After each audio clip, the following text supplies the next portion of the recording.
you and Mom have the most inspirational stories.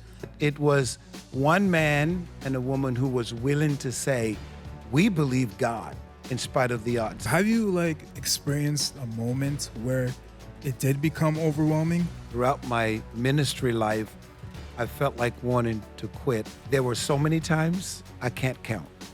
A lot of people inside our church see us like the royal family. Beyond the title, we're human beings. There's nowhere in the Bible you see where it was Reverend Jesus, Bishop Jesus, Bishop Paul. I stuttered a little bit when I was younger. Wow. And I had no idea that God was going to use me. Don't be putting my kids on stage. Don't do your grandkids dirty. When I'm home, I don't bring church work home. Business Yeah. at the church and family is family. God gave you a gift, and that gift is your voice, so you better use it. People's opinions doesn't make you. It is what you believe about yourself.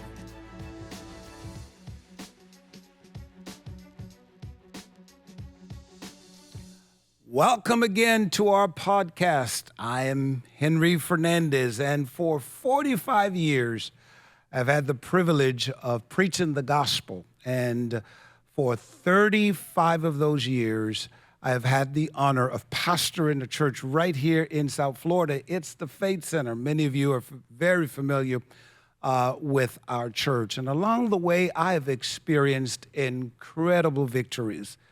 But the truth is, I've had some difficult days, in ministry, both of which have helped shaped me to becoming the man that I am.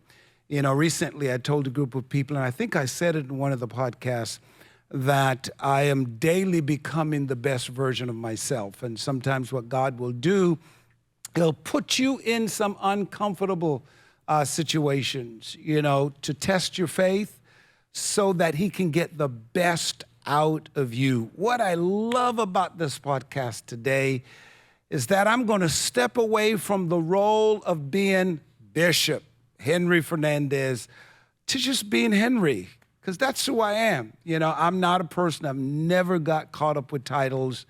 And so, I'm just Henry. You know me as Henry on this platform, our podcast. But here's what I really love about today's podcast is that my son, Elijah, will be the one asking me some questions, putting me on the hot seat, if you will. And so he's really taken over the podcast. The other day, he and a couple of others, they host their own podcast on this platform. And I was telling him one day, I says, okay, looks like you guys taking my job away. So I'm so honored to have Elijah, my youngest son. He'll be asking me personal questions in hope that you'll get to know me, not just Henry on the platform, Henry the bishop, in service, but who is this guy? This is really going to be interesting. So, Elijah, I think I'm ready. I'm kind of nervous. Don't know what you're up to. So it's all on you, buddy. All right, Dad. First of all, what's up, guys? Good to be back, as always. And let's start it off with the first question. So, why is it important for you to strip down your title as bishop whenever you come on the podcast? Good question. I think I did it because I didn't want the podcast to become like a church service. I wanted the podcast to be a platform for real conversation with people, whether they're faith or not, whether they're Christians, they go to church or not. And so I didn't want to put that religious look upon it where, oh, that's the bishop, because at the end of the day, Elijah, all of us, you're a minister yourself, I think, beyond the title, we're human beings, and one of the things we need to understand, just because somebody is not of the faith doesn't mean that they're not important to God, So the platform is to be real. We call it the real ones, to be able to just be real before people and not the title. What's a lesson faith taught you that success never could? What faith taught me that success, I think for me, my whole life has been centered around faith. Really, it's been centered around faith. I've built this ministry on faith. When your mom and I came to South Florida, it was basically on faith. We had just gotten married, didn't know where we were going to be, why we're coming to South Florida. Mm-hmm. We just heard God say to us, go. And it was faith that really took us to this point. So faith is what built our success, and at least for me, my success, and not so much my skills. People look and they'll say, okay, you built this great church or whatever. Oh, hey, God used me, yes, but it was one man and a woman who was willing to say, we believe God in spite of the odds. And, for the people watching the podcast today, I think it's very important for them to understand that you can have your skills and your gift, but you're going to have faith, because there are going to be days where you just don't feel like you're going to make it. Yeah. Okay. And I wanted to, this isn't in the script, but I was in New York a few weeks ago. You know this already. And I was thinking about how if I lived here, and because you're originally from New York, too, if we all lived here, I think I would survive. And I honestly like New York a lot more than Florida. So do you honestly think that God could have called you to have your church in New York if you chose to stay there? Yeah, of course. You go where God tells you to go, and as a young man, that's one of the things you're going to have to learn is you may have your preference, but it doesn't mean you're in the will of God. Sometimes what God will do is he'll take you out of your comfort zone. Now, it's funny enough, you like New York. Like, for example, remember a few years ago, you said you will move to California, and I was like, California? Oh, yeah. Why would you want to go to California? No, not anymore. Well, you change your mind. Well, you're still growing, just like young men, young women yourself. This year you say something, next year you say something completely different. But if God, had told us to stay in New York, we would have. Mm-hmm. Is New York my preference or my place of preference to live? Not really. Because even though I grew up there, I don't like living. It's too busy. It's just, but you like that kind of life, That's totally fair. Yeah, That's I'm fair. different. Yeah. So this is also something I've been thinking about a lot, where I believe that, and it's no disrespect to anyone from the church, but I believe that a lot of people inside our church see us like the royal family. And I really don't like it. It's very overwhelming. It makes me feel uncomfortable. I'm a very quiet, private person, so it's just too much. So what are your thoughts on being treated like royalty? Royalty. Wow, that's a good question, Elijah. I don't know if I would say they're treating us like royalty. And this is, you're young, so you're going to understand it later as you develop.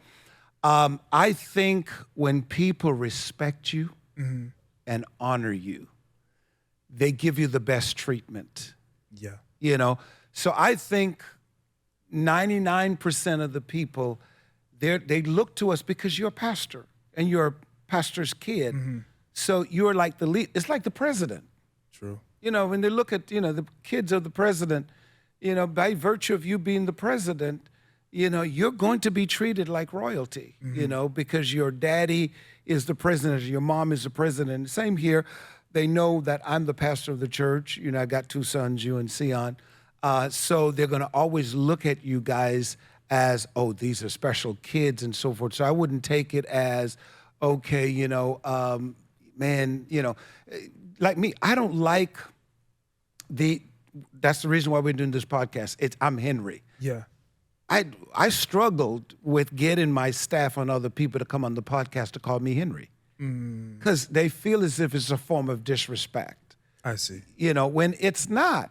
Because first of all, there's nowhere in the Bible you see where it was Reverend Jesus, Bishop Paul, Reverend Matthew, and so forth. Now, calling us bishop doesn't mean it's bad. People are just understanding our ranks.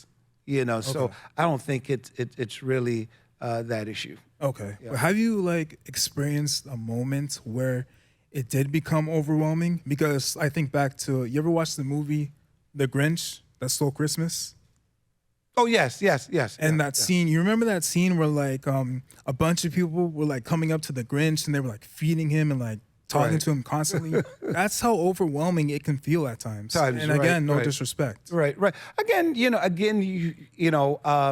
why? Because you're like me. You're a very private person. I am. And you're not in for the glamour. Yeah. You know, and it can become overwhelming when you're not for the glamour and so forth. But you know, it's just that people honor and respect. Okay. You know. Okay. Yeah. So we're gonna go ahead and move over to the more lighthearted questions. Mm-hmm.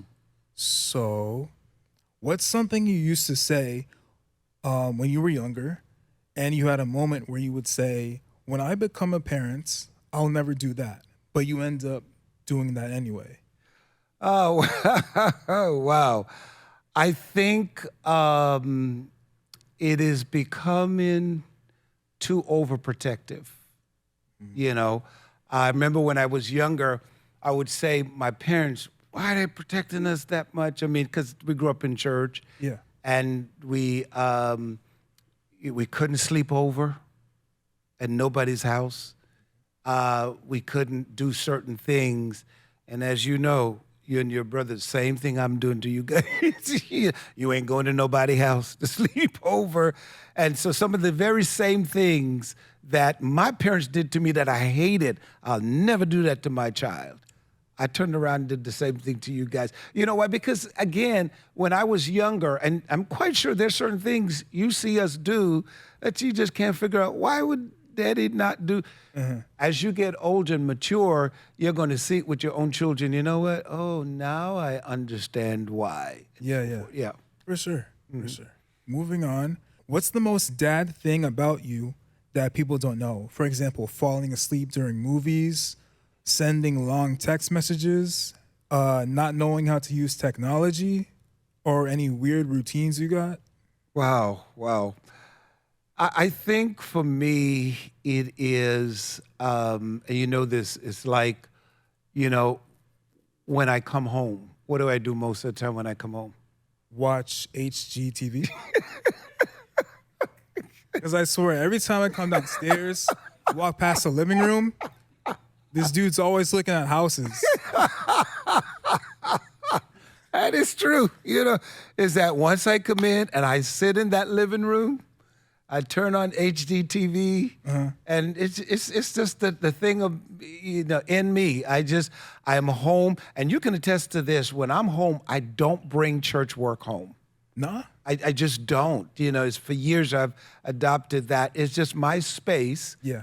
And I just watch, because as you know, I'm into construction of, you know, homes, decorating, all of that stuff. So that's just the dad thing about me.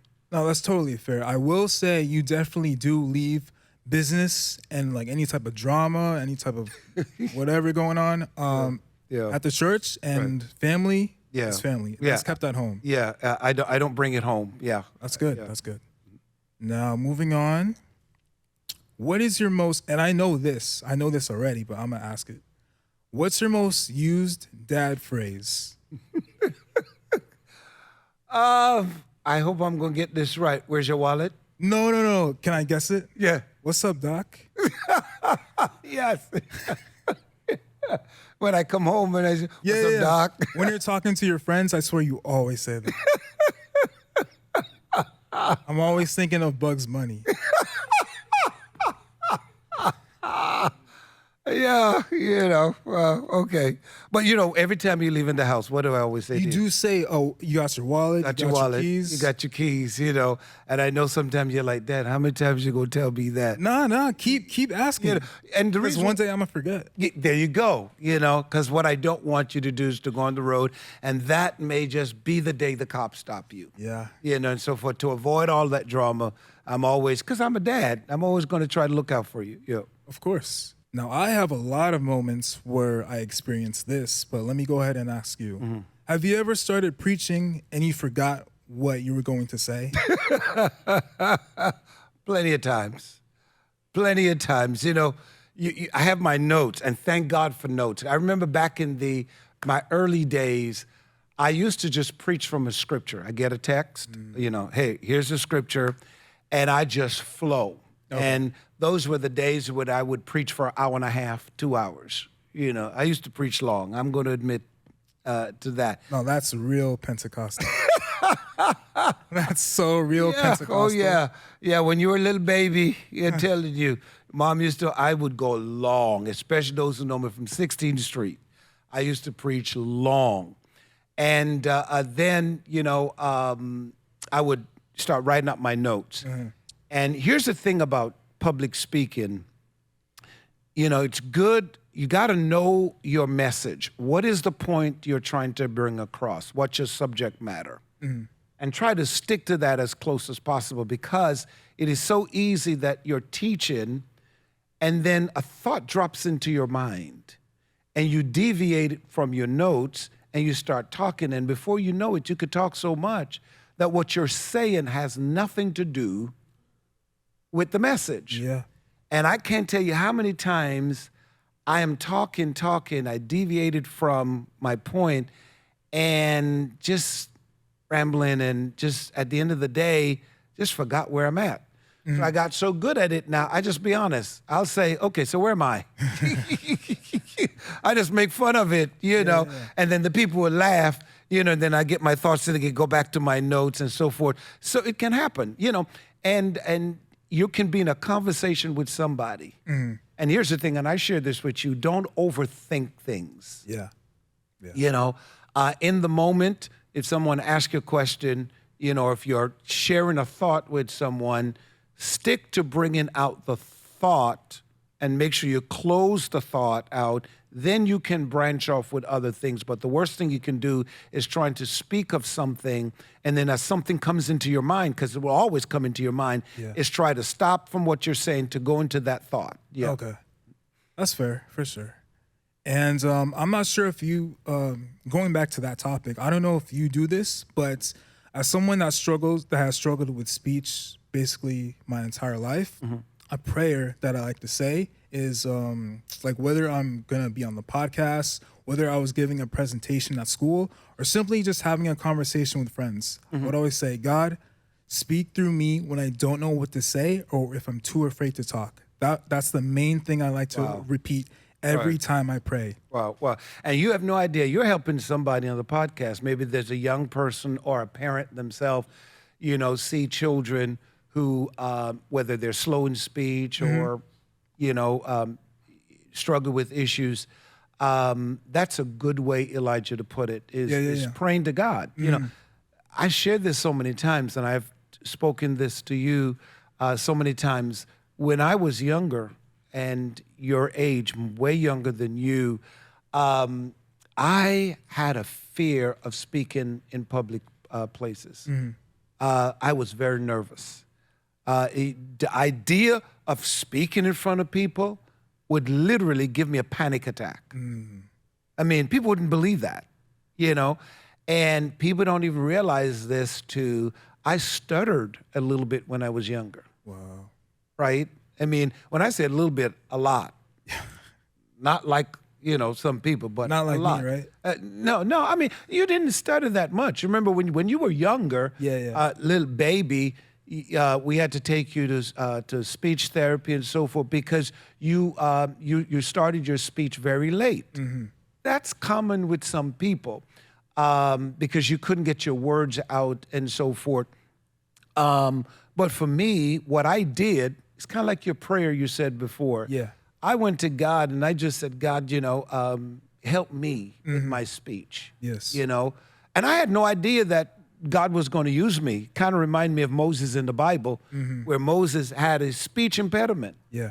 And look, he was the one who God used to speak publicly to millions of people. Wow. And so forth. So as long as you lean to God, and say, God, use my gift. Mm-hmm. Get the fear out of me. And look at me today. You can't get me to shut up when I'm ready to talk, And I have, the largest crowd I've spoken to, I should say, is in Nigeria, Africa. Mm-hmm. Thousands of people. I mean, And usually, like I said, just putting 200 people before me scared the heck out of me. Right. But I was able to master it because what you have to tell yourself, and people need to understand this, don't be afraid of people and what people are going to think, because you cannot control people's thought. Yeah. People may think you don't do a good job, or you might have done a good job. But if you lean on just what people are going to say, you're forever going to have low self-esteem. You'll never believe in yourself. But when you tell yourself that I'm going to go on stage, I'm going to do whatever I need to do, I'm going to give it my best shot, I'm going to be me. Once you do that, you'll be okay. Yeah. You don't have to worry about it. It's like you. I never forced you into this. You've done a couple of podcasts, and I've watched it, did excellent, and so forth. You have your own uniqueness, your own personality. You're going to grow into becoming a better man. The Elijah that we see today, I promise you 5 years from now, you'll be 28. You'll be 28 5 years from now. You're not going to be the Elijah that we're looking at today. You're going to improve more and so forth. So I would tell you and others, don't be hard on yourself. Yes. Just show up with your best. Yeah. And once you show up with your best, don't be intimidated what people think, because people's opinions doesn't make you. It is what you believe about yourself. And to go off of that, for those of you that are watching, just always remember that the enemy is going to use people to try to silence your voice. But God gave you a gift, and that gift is your voice. So you better use it. Right. That's good. I like that. All right. So, and to go off of that topic again, speaking skills and like speaking in front of a large crowd, that's without a doubt a skill I picked up from both you and Mom. Like I was like 5 years old, and you had me always, standing on stage in front of like 4,000 people. Like, like I have a speech delay. What am I supposed to say? Right. But it was to put you out there. Those moments, I'm so grateful for those moments. Because now I'm able to speak on a podcast. I'm able to maybe say a prayer here and there at church. Right. And that should be a lesson, Elijah, and for others who are watching.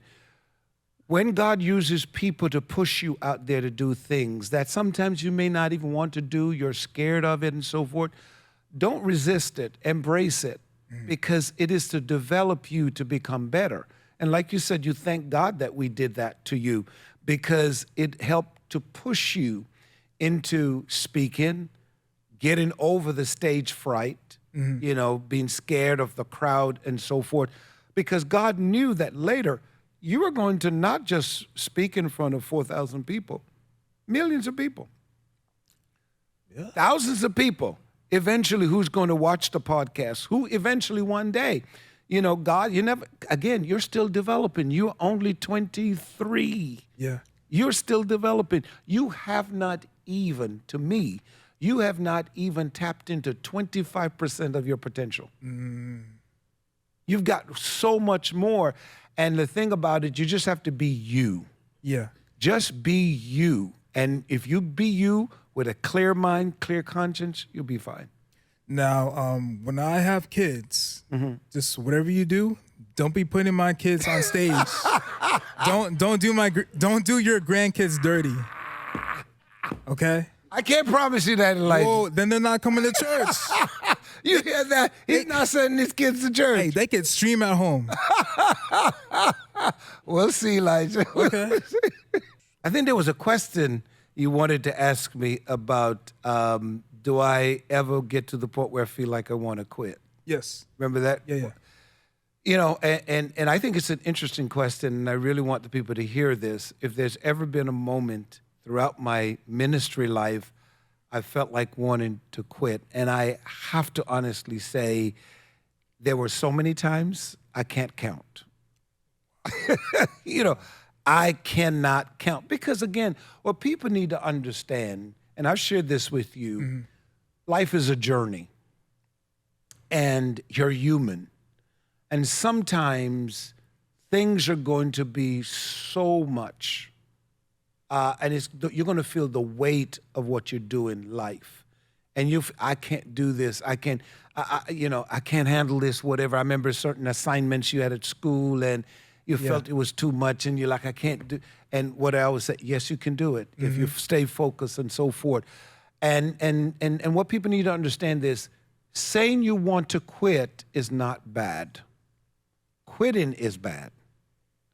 Because all of us, I don't care how gifted you are, I don't care how powerful and influential you think you are, there are going to be moments in life where you feel like, I don't want to do this. Yeah. I'm tired of it. I'm not going to do this. But as long as you don't quit, you're going to make it.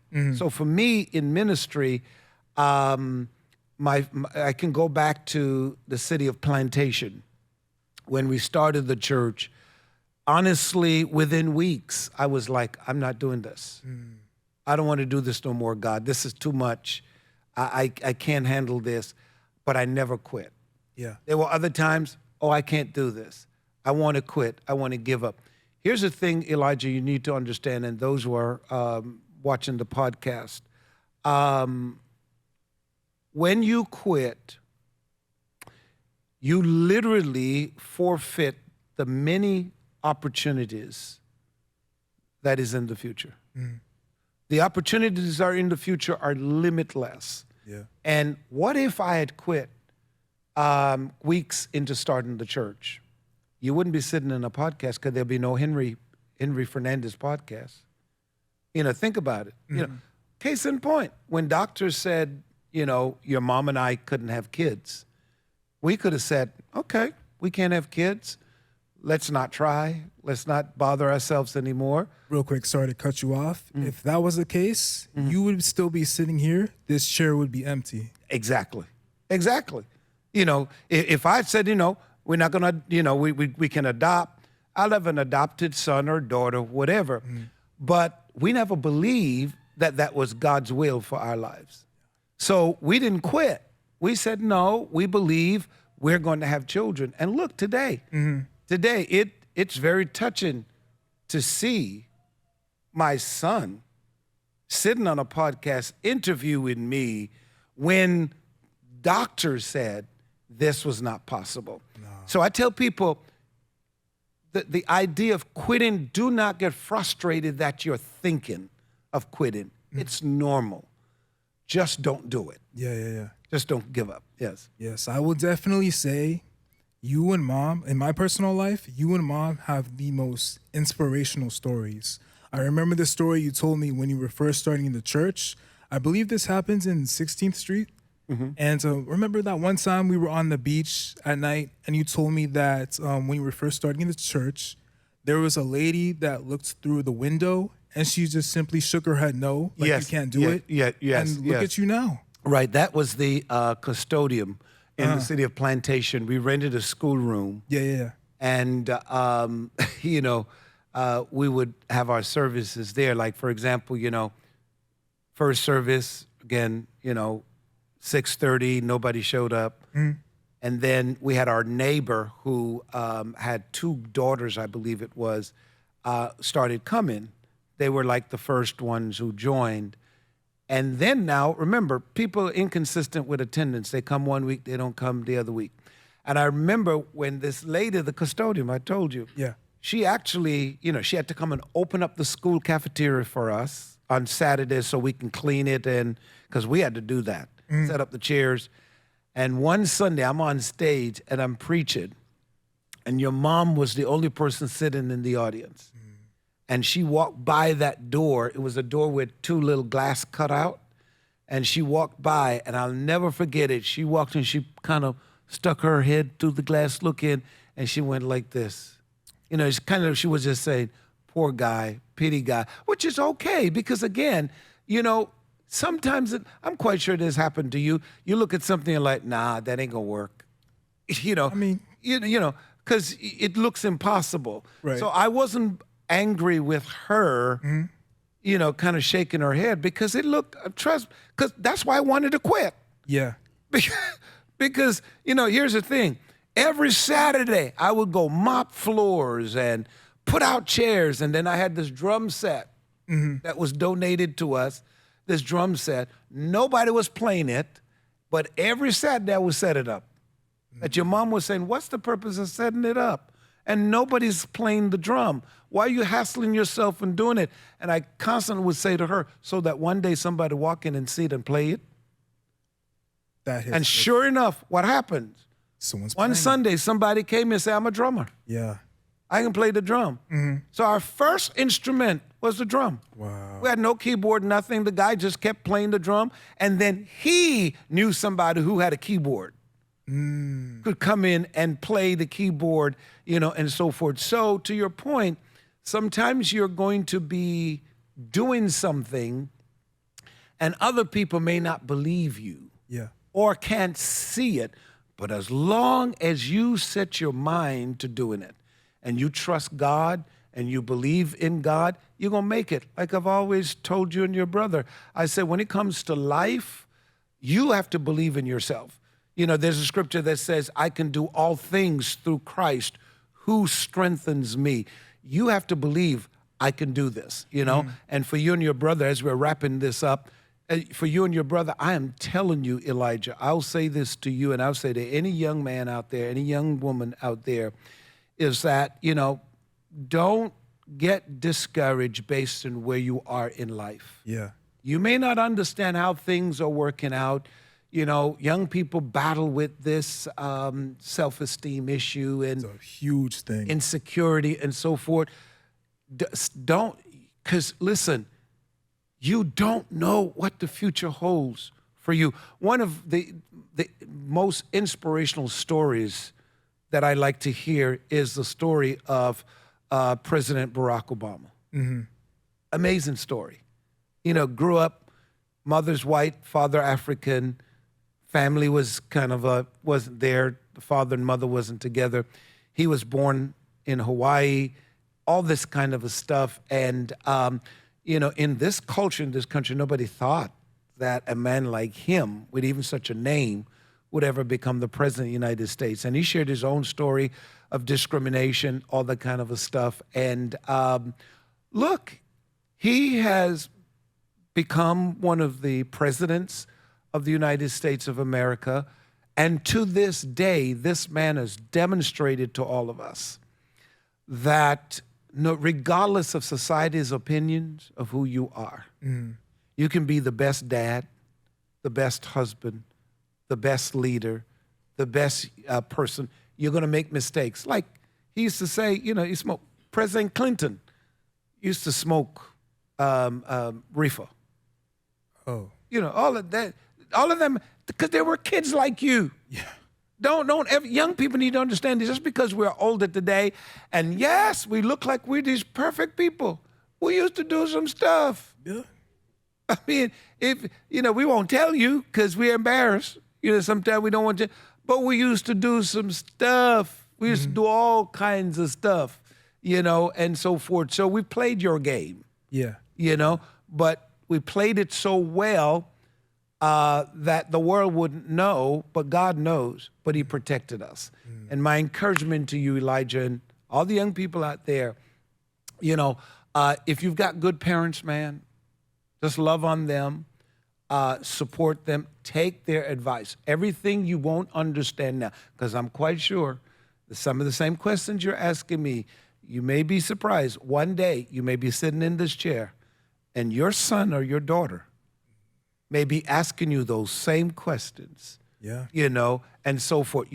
Life is a very funny life, how the table turned and so forth. So Elijah, thank you so much. You did an excellent job. And I truly hope today's conversation blessed all of you. And my prayer is that through this discussion with my son, you were able to see not just the pastor side of Henry, or my platform, but you see the person. I'm human. I'm a father, a husband. I'm a man. I know how to be funny.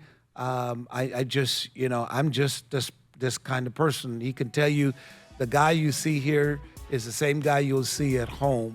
And so, at the end of the day, all of us are humans. We all carry responsibilities, pressures, victories, disappointments, lessons, and moments that shape who we are becoming, if you will. So thank you so much for tuning in today. And please, I want you to check out our ebook. The information is right there on the screen. We'll see you next time. Thank you. That was good. That was a really good